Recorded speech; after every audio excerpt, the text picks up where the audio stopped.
Аққулы ауданына халықпен кездесуге келдік. Сондықтан шалғай ауылдарына барып, осындай орман шаруашылықты жағдайын қарастырып, халықпен кездесіп, қызметкерлермен кездесіп, соны білуге келіп отырмыз. Аудандағы істеп жатқан азаматтардың жұмысына мен сапам, жұмысына баға бере алмаймын. Өте төмен. Қазір енді жолдың үстінде бұрылып қарап шығайық жағдайын, мектеп жағдайын. Бізге мына ауылға не керек еді? Факт керек еді. Барлығымыз ауылдан шықтық, өстік, көрдік, қиындықтарымыз білеміз не екен.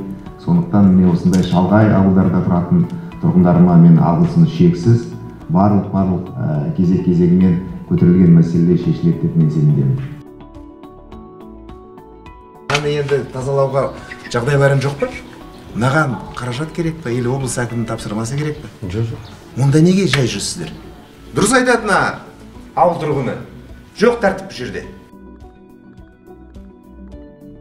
Барлық аудандарда шағып беріңіздер. Қай жерде медицина бекеттері бар, жоқ, қандай шешімдер қажет, содан кейін санитарлық автокөлікті бекіту керек, шешу керек.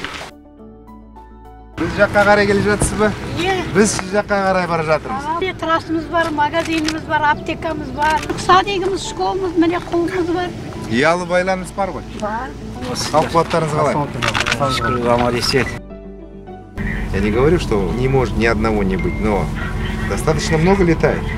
Значит, что-то есть в обработке, какие-то недочеты. В этом году новый подход применили заблаговременного приготовления смеси, чтобы оно все отстоялось, и применили 30% концентрат.